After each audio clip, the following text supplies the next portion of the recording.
The massive alien ship descended through Earth's atmosphere like a mountain made of metal. Its shadow fell over the United Nations headquarters in New York, where hundreds of diplomats and military officials gathered to witness humanity's formal welcome into the galactic community. The ship's purple-tinted hull gleamed in the morning sun, making even Earth's most advanced spacecraft look like toys in comparison. Captain James Walker stood at attention among the other military representatives, his jaw clenched tight. 20 years of service in the Space Force hadn't prepared him for this moment. The aliens called themselves the Stellar Council, and they claimed to welcome humanity as equals. But Walker had seen the looks they gave Earth's technology. The same looks rich people gave to beggars on the street. The ship's landing ramp extended with a soft hiss, releasing a cloud of strange-smelling vapor. High Commander Reed emerged, his tall, slim figure wrapped in shimmering robes that changed color with each movement. His gray skin had a metallic sheen, and his 4 eyes blinked in different patterns as he surveyed the crowd. "People of Earth," Reed's voice boomed through the universal translator. "Today marks your species' first step into a larger universe. The Stellar Council welcomes you with open arms, and, as is our custom, presents you with a gift worthy of this historic occasion." Walker watched as a hologram appeared above the crowd, showing another spacecraft. Unlike the commander's gleaming vessel, this one looked old and worn. Its hull was patched in dozens of places, and some sections appeared to be different colors entirely, as if they'd been replaced with whatever parts were available. "Behold the star wreck," Reed announced, his upper eyes narrowing in what might have been amusement. "A vessel from our own fleet, generously decommissioned for your use. While it may seem modest by our current standards, we believe it perfectly matches your species' current technological development." Murmurs rippled through the crowd. Walker heard someone behind him whisper, "They're giving us their garbage." He silenced them with a sharp look, but privately, he agreed. This wasn't a gift. It was an insult wrapped in diplomatic niceties. The next day, Walker found himself assigned to lead the evaluation team for humanity's first alien spacecraft. He stood in the hangar, staring up at the star wreck. Up close, it looked even worse than the hologram had suggested. The ship was massive, almost half a kilometer long, but it looked like it had been through a war, or several wars. "Well, this is going to be interesting," a voice said behind him. Walker turned to see Kate Miller, Earth's top spacecraft engineer, running her hand along a scared section of the hull. Her expression reminded him of a kid on Christmas morning, even if the present was a broken toy. "That's one way to put it," Walker replied. "Have you seen the initial scans?" Kate nodded, pulling up a holographic display from her tablet. "Life support systems are running at 60% efficiency. Engine core is stable but operating well below optimal levels. Weapons systems." She paused, frowning. "Actually, I can't make sense of the weapons systems. The scans show they're there, but they're either powered down or something else." Walker followed her into the ship through the main airlock. The interior was a maze of corridors lit by flickering purple lights. The air smelled stale, with an underlying metallic tang that made his nose itch. Everything was sized slightly wrong. Doorways a bit too tall, corridors a bit too wide, control panels placed just a little too high for comfortable human use. They found their way to the bridge, where a team of technicians was already trying to make sense of the alien controls.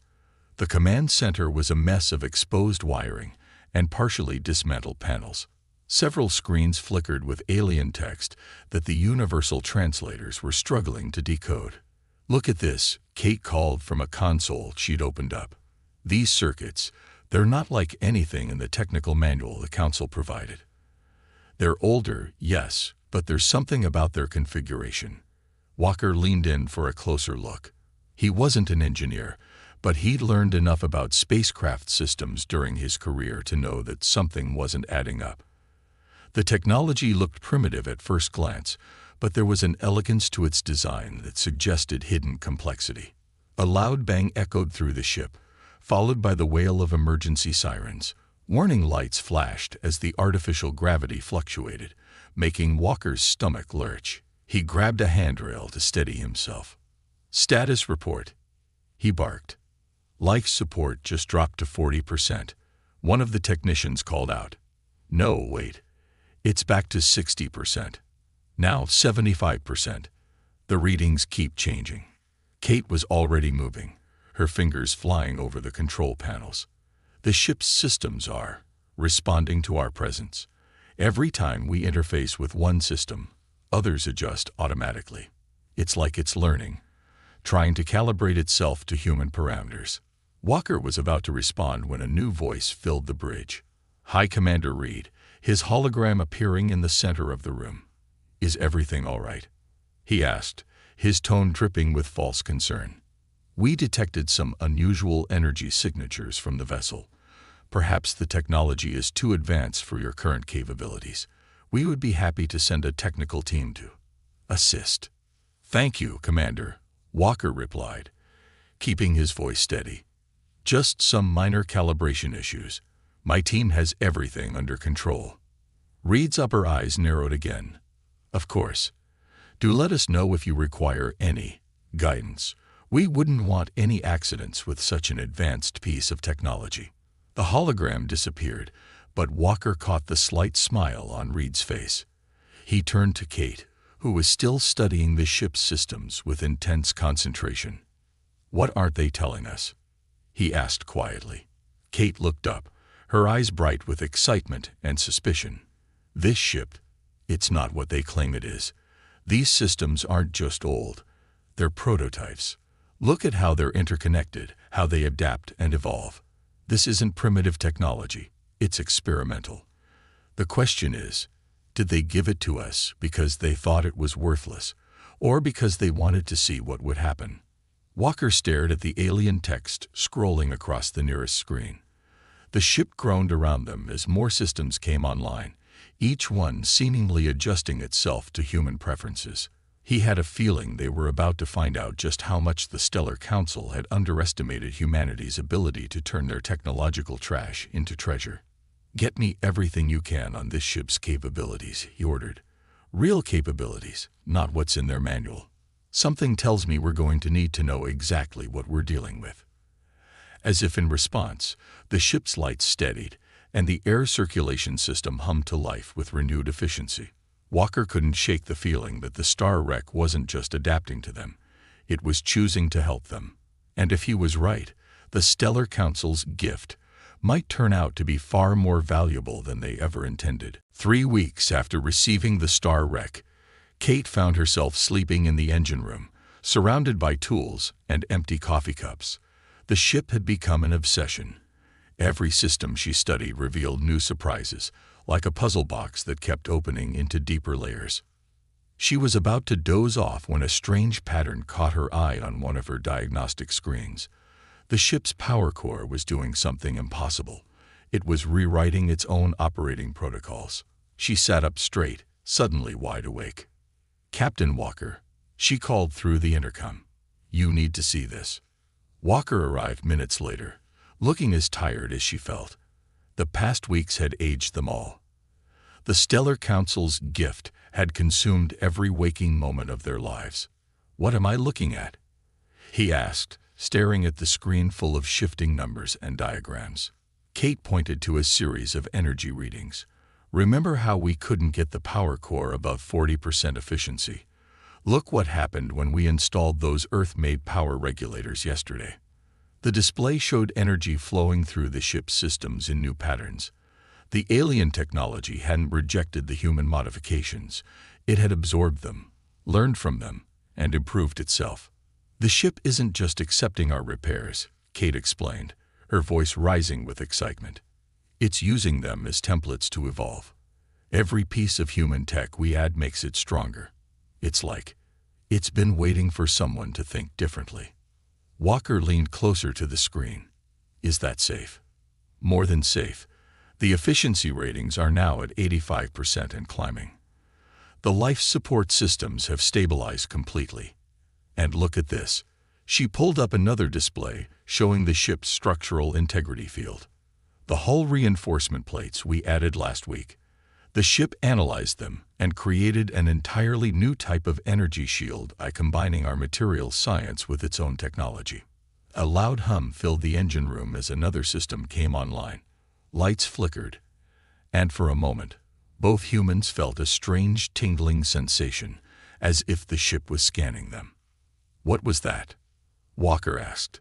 Kate's fingers flew over the control panel. "The weapons systems just activated. But they're different now. The ship is incorporating principles from old Earth naval warfare into its targeting algorithms. It's learning our military history, adapting it to space combat." Walker watched as more systems lit up across the diagnostic display. The star wreck was awakening, piece by piece, becoming something neither human nor alien, but a unique hybrid of both. The ship's internal communications suddenly crackled to life. "Captain," a junior officer's voice came through, sounding worried. "We're being hailed by the Stellar Council's observation post. They're demanding to know about the energy signatures they're detecting." Walker and Kate shared a look.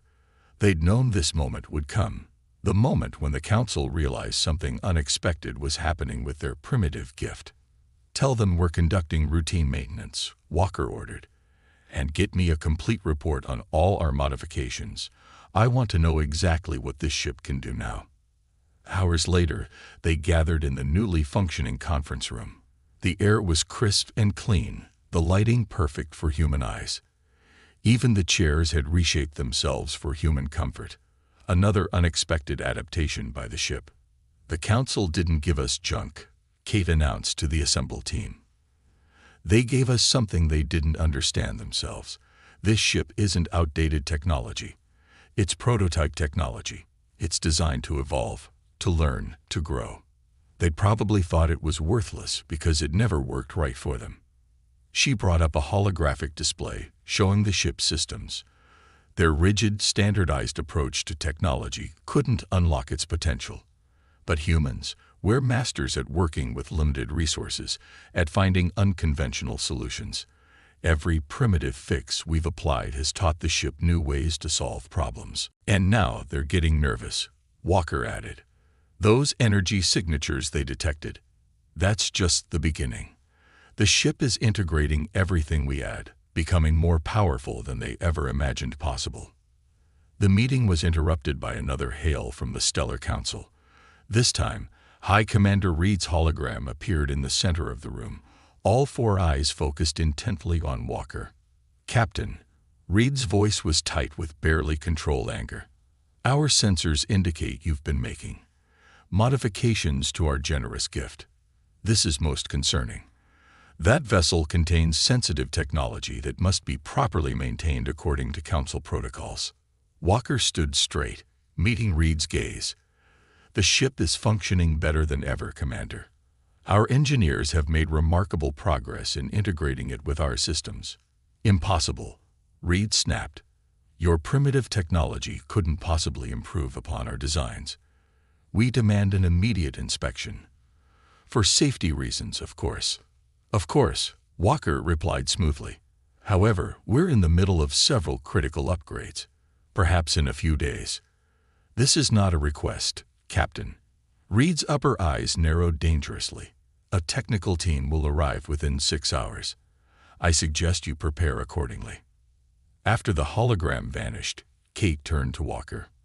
"They're scared," she said. "They never expected us to unlock the ship's true potential.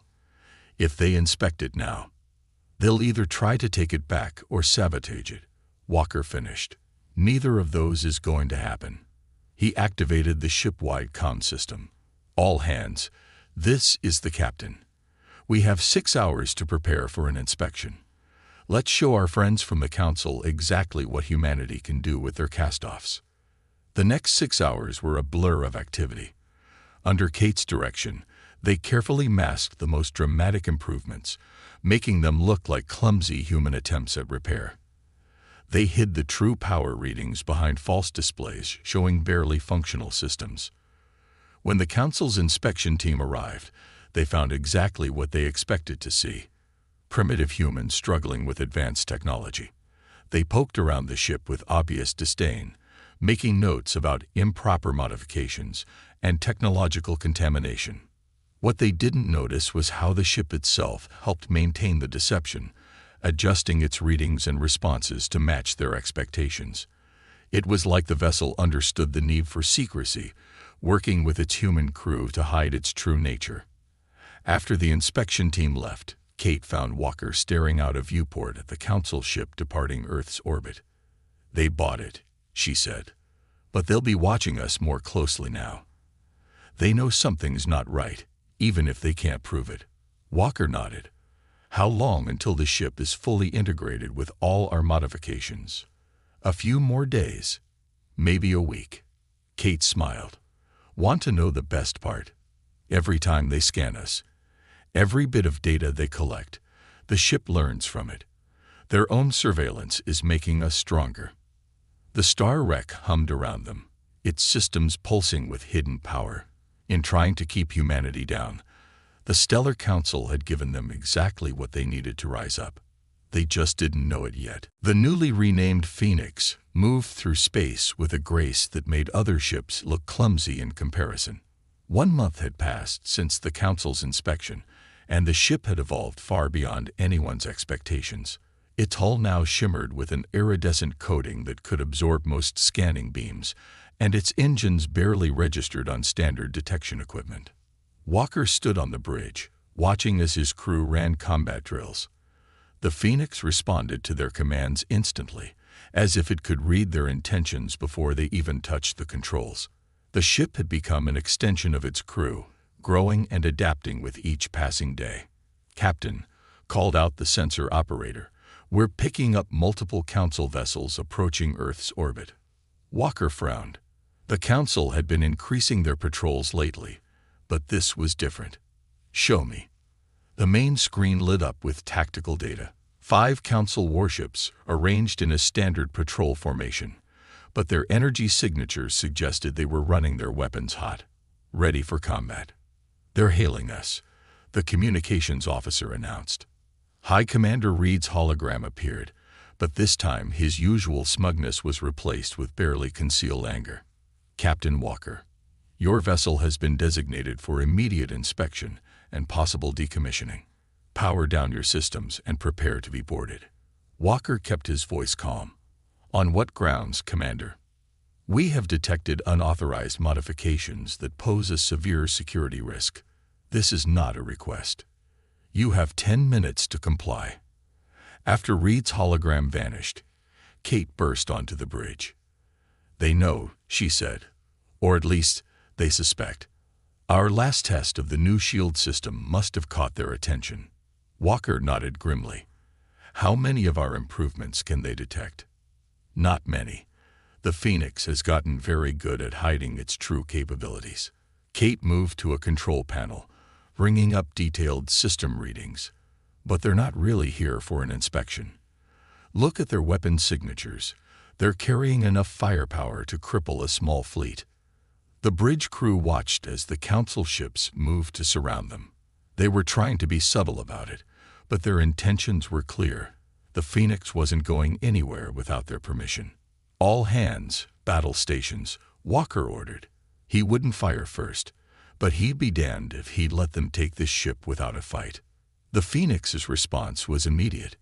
Internal lighting shifted to combat settings, and new displays appeared showing tactical options that hadn't existed an hour ago. The ship was evolving even now, preparing for its first real fight.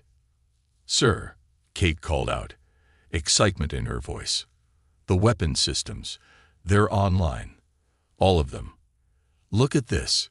The tactical display showed capabilities that went far beyond standard ship weapons.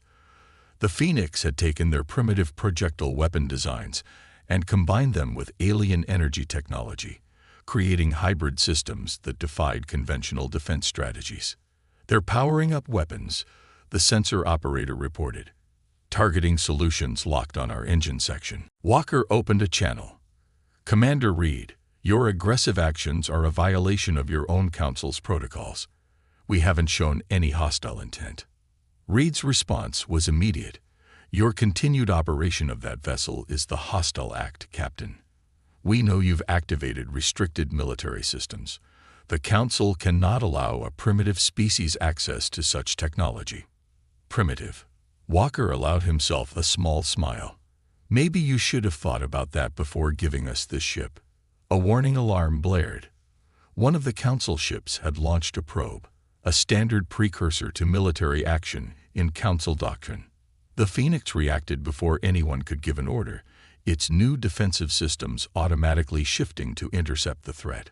The probe exploded harmlessly against an energy shield that, according to Council records, shouldn't have existed. Reed's hologram reappeared, all four eyes wide with shock.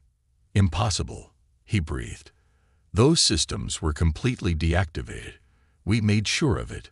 "Funny thing about deactivated systems," Kate said, stepping into view of the hologram. "They can be reactivated if you're creative enough. And humans, we're very creative." The Council ships adjusted their positions, weapons charged but not firing. They seemed unsure now, faced with capabilities they hadn't expected. "This is your final warning," Reed snarled. "Surrender the vessel or face the consequences." Walker looked around his bridge, saw the determination in his crew's faces. "Kate, show them consequence Alpha 3. Kate's fingers danced across her console. The Phoenix's hull rippled, and suddenly the Council ship's sensors were reflecting back at them, creating ghost images that made their targeting systems useless. What is this?" Reed demanded. "Just a little trick we learned from studying old Earth naval warfare," Walker replied. "Amazing what you can do when you combine simple mirror technology with advanced alien systems." The Council ship's formation wavered. Their rigid military doctrine hadn't prepared them for this kind of adaptation. They had expected to find humans playing with technology they didn't understand. Instead, they found innovations they couldn't counter. "The Council will not stand for this," Reed warned. "You don't understand what you're dealing with." "No, Commander," Walker countered. "You don't understand what you're dealing with. Humanity has spent its entire history adapting, improving, and overcoming. You gave us this ship thinking we couldn't unlock its potential. You were wrong." The Phoenix's systems hummed with power, displaying combat solutions that would have impressed even the most advanced Council tactical officers. The ship wasn't just ready for battle, it was eager to prove itself. "You have 24 hours to present this situation to your full Council," Walker continued. "We'll be happy to discuss this like equals. But if you try to take this ship by force..." He let the threat hang in the air. Reed's hologram flickered with rage, but the Council ships began to back away.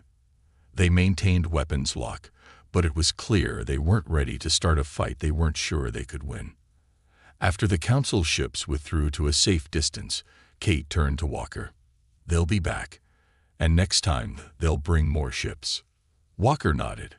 "How long until the Phoenix completes its current round of adaptations?" "A few hours, but that's not what worries me." Kate brought up a new display, showing complex energy patterns throughout the ship.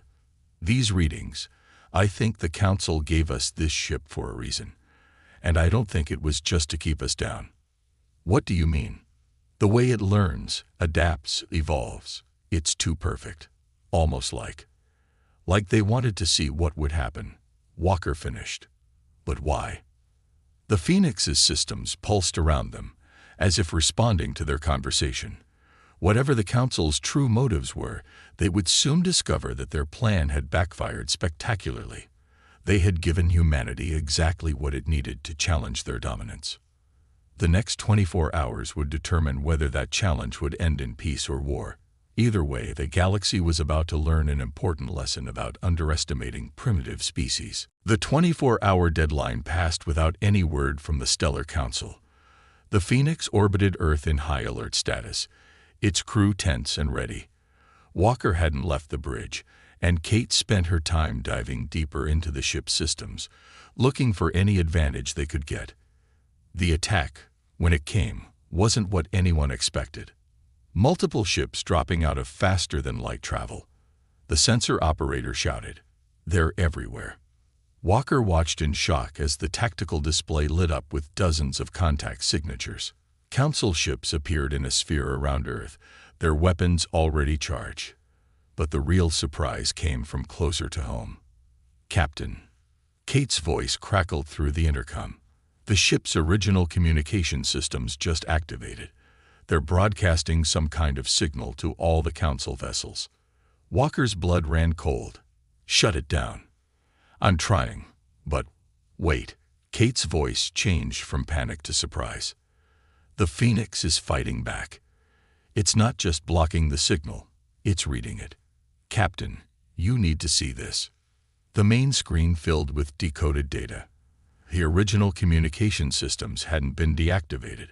They'd been hibernating, waiting to activate when enough Council ships were in range. The star wreck hadn't just been a cast-off gift. It had been a trap. "It was supposed to be a control signal," Kate explained, her fingers flying over the controls. "The ship was designed to help them take control of Earth's defenses, but the Phoenix has evolved so far beyond its original programming that it's not just resisting, it's turning their signal against them." The Council ships opened fire, not at the Phoenix, but at Earth's orbital defense platforms. Energy beams lanced out, targeting communication arrays and weapon systems. But something strange happened. The attacks weren't having the expected effect. "The Phoenix is broadcasting our shield modifications to the defense platforms," Kate announced triumphantly. "It's teaching them how to adapt, just like it learned from us." Walker watched in amazement as Earth's primitive defenses absorbed the Council's attacks, growing stronger with each blast. The Phoenix had shared its evolution with its human-made cousins, creating a defense network that learned and adapted in real time. High Commander Reed's hologram appeared on the bridge, his face twisted with rage. "What have you done?" he demanded. "That ship was supposed to be our key to controlling your world's defenses. How dare you corrupt our technology with your primitive modifications?" "Corrupt it?" Walker laughed. "We improved it. Something you never could, because you were too set in your ways to see new possibilities." A new alarm sounded. Kate's voice came through again, excited. "Captain, I found something in the decoded signals.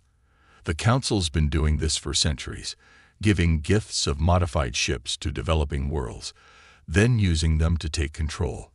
They've got dozens of species under their thumb, all thinking they're too primitive to deserve better technology." The Phoenix shuddered as it took a direct hit from a Council battleship, but instead of causing damage, the energy was absorbed, analyzed, and added to the ship's growing database of combat knowledge. Launch fighters.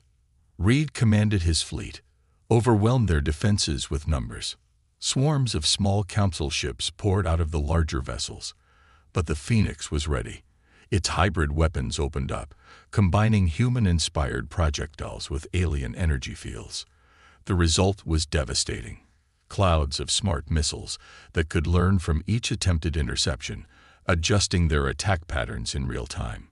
"Sir," the tactical officer called out, "the Phoenix is suggesting a new combat strategy. It's based on old Earth naval battles." Walker smiled. "Let's show them how primitive humans fight. Execute the suggested patterns." The Phoenix moved like nothing the Council had ever seen. It combined maneuvers from ancient sailing ships with space combat tactics, creating unpredictable attack patterns that their targeting systems couldn't track. Each time they adapted to one strategy, the ship would switch to another, pulling from centuries of human military history. "Impossible." Reed raged as another of his ships took heavy damage. "Your species barely understands space travel. You can't be defeating our advanced technology." "That's your problem, Commander," Walker replied calmly. "You think advancement only moves in one direction, but sometimes the old ways, combined with new technology, create something better than either alone." Kate's voice came through again. "Captain, I'm broadcasting the truth about their control ships to every species they've suppressed. The Phoenix is teaching other primitive ships how to break free. The revolution is spreading." The Council fleet's formation began to break down as reports came in from across their territory. Ships they had given to other species were suddenly breaking free of control, turning against their would-be masters. The Phoenix had started a chain reaction that was spreading faster than they could contain. "This is your last chance, Commander," Walker offered. "Withdraw your ships and face what you've done. Your time of keeping other species down is over." Reed's response was to order his remaining ships to concentrate fire on the Phoenix. But the ship had evolved too far, learned too much. It danced through the barrage, its hybrid shields glowing as they absorbed and redirected energy back at the attackers. "Kate," Walker called out, "show them what happens when you underestimate human ingenuity." The Phoenix's systems reached full power for the first time, combining every lesson learned, every adaptation made, every bit of human creativity merged with alien technology. The result was spectacular, a cascading wave of energy that swept through the Council fleet, disabling their weapons but leaving their life support intact. "How?" Reed's hologram flickered as his ship's power failed. "How could primitives like you do this?" "Because we're not primitive," Walker answered. "We're different. And different isn't inferior. It's just different. You gave us this ship thinking it would help you control us. Instead, it helped us show the galaxy what humanity can really do." The Council fleet hung powerless in space as Earth's defense platforms, now enhanced by the Phoenix's shared evolution, kept them covered. Around the galaxy, other species were breaking free, their gift ships turning into tools of liberation rather than control. The Phoenix had done more than survive the Council's trap. It had turned their own weapon into a key that unlocked freedom for countless worlds. And it had proven once and for all that sometimes the best way to advance wasn't to follow the expected path, but to forge your own. In the days following the Great Battle, the Phoenix became a symbol of hope across the galaxy. Ships from dozens of species, all previously trapped by the Council's gifts, arrived in Earth's orbit. Each vessel showed signs of modification and adaptation, inspired by the example humanity had set. Walker stood in the Phoenix's observation deck, watching as another diplomatic shuttle arrived. This one carried representatives from a world that had been under Council control for over 300 years. Their ship's hull bore the same telltale patches and modifications that the Phoenix had once shown. "They're calling it the Great Liberation," Kate said, joining him at the window. She looked tired but happy. The past week had been a blur of sharing technical knowledge with other species, helping them fully unlock their ship's potential. Every hour, more worlds are breaking free of Council control. The Phoenix hummed contentedly around them. The ship had grown far beyond its original design, becoming something entirely new. Its hull now shimmered with a coating that combined elements from a dozen different species' technologies, each addition making it stronger and more adaptable. "Message from Earth Command," the communications officer called out. "The Council representatives are ready for the negotiation session." Walker nodded. This would be different from their previous encounters with High Commander Reed. After their defeat, the Council's leadership structure had crumbled. The younger members, those who had always questioned the policy of suppressing primitive species, had taken control. The meeting took place in a newly constructed space station in Earth orbit. Representatives from 20 formerly suppressed species sat around a large table, with the Council delegates at one end looking distinctly uncomfortable. "The Council acknowledges its errors," the new Council speaker began. Her 4 eyes were fixed on the table, unable to meet the gaze of those her people had wronged. "For too long, we believed that there was only one path to advancement. We were wrong." "Wrong doesn't begin to cover it," a representative from one of the liberated worlds growled.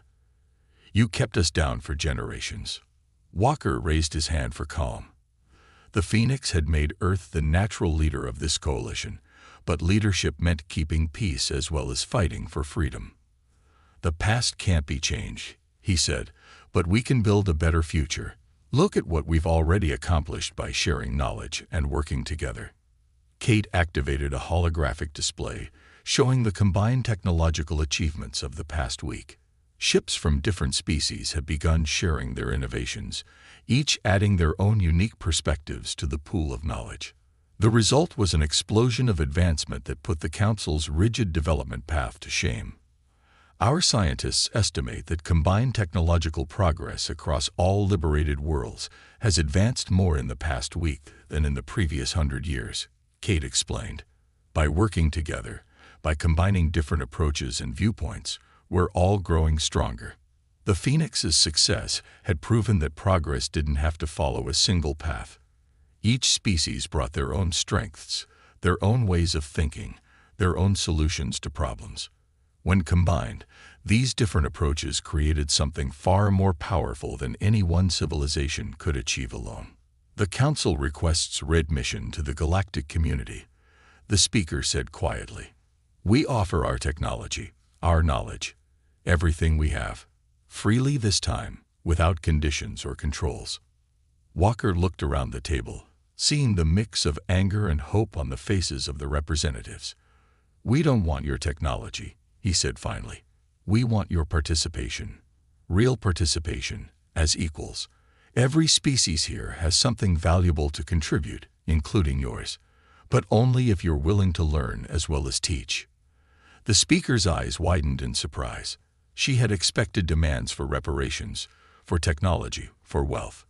Instead, she was being offered a chance to be part of something new. To demonstrate our commitment, Walker continued, we're sharing the complete technical data from the Phoenix project.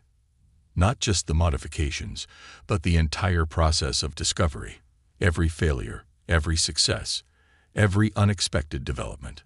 Let it be a template for how different approaches can work together. Kate brought up another display, this one showing the Phoenix's current status. The ship had become a testing ground for cooperative development, with engineering teams from different species working together to explore new possibilities. The Phoenix isn't just a ship anymore, Kate explained. It's become a proving ground for cooperation. Every species that studies it finds something new, something that others missed. And when we combine those discoveries, she gestured to a series of smaller displays showing new technologies being developed across the liberated worlds. Propulsion systems that combine Council energy technology with organic computing from another species. Defense systems that merged primitive kinetic weapons with advanced force fields. Medical technology that blended different approaches to healing. This is what happens when we work together, Walker said.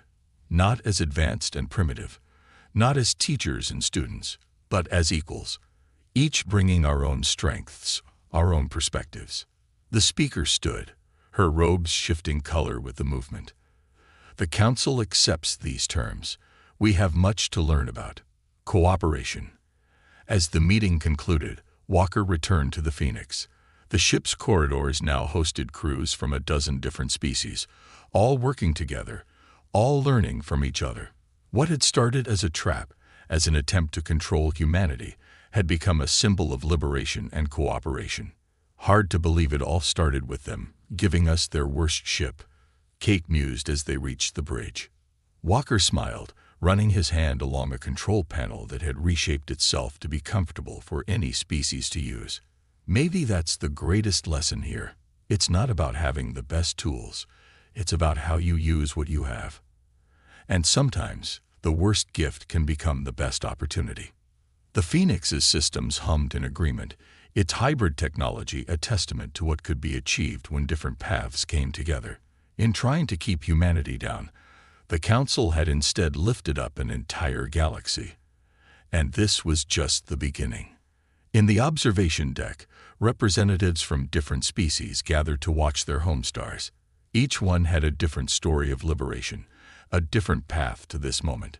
But they all shared one thing: hope for a future where progress wasn't measured by how well you followed a prescribed path, but by how many new paths you could forge together.